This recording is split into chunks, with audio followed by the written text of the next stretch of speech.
যদি প্রশ্নে আসে, যদি ৩ জন পুরুষ বা ৫ জন বালক একটি কাজ ২০ দিনে করতে পারে, তবে ৪ জন পুরুষ এবং ১০ জন বালক ওই কাজটি কত দিনে করতে পারবে? এমন যদি প্রশ্ন আসে তাহলে আপনি প্রথম লিখতে হবে প্রথম পুরুষ ইন্টু প্রথম বালক ইন্টু প্রথম দিন।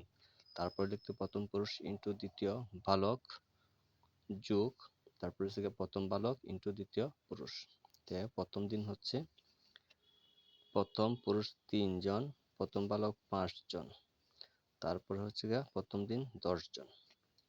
এটা গেল প্রথম পুরুষ হচ্ছে ৩ ইন্টু তারপরে হচ্ছে গিয়ে দ্বিতীয় বালক হচ্ছে কত ১০ জন। এটার মধ্যে থাকলো, তারপর হচ্ছে গিয়ে যোগ, তারপর হচ্ছে গিয়ে কি প্রথম বালক হচ্ছে গিয়ে ৫ জন, তারপর হচ্ছে গিয়ে ইন্টু দ্বিতীয় পুরুষ হচ্ছে ৪ জন। এটা এই জায়গায় থাকলো, ঠিক আছে। এখন উপরে গুণ ৩ ৫ ১৫, ৩ ৫ ১৫, ১৫ ৫ ২০ ১০০ আর হচ্ছে গিয়ে ১০০ ৩০০ লিখলাম উপরে ৩০০। এই যে ৩ ৫ ১৫, ১৫ ২০ হচ্ছে গিয়ে ৩০০ লিখলাম।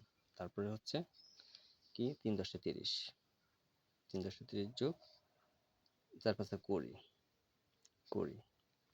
এখন ৩০০ ইন্টু ৩০ ২০ ৫০, এটা ৫ দিয়ে কাটলে ৬, সুতরাং কাজ হলো ৬ দিনে করতে পারবে, ৬ দিনে।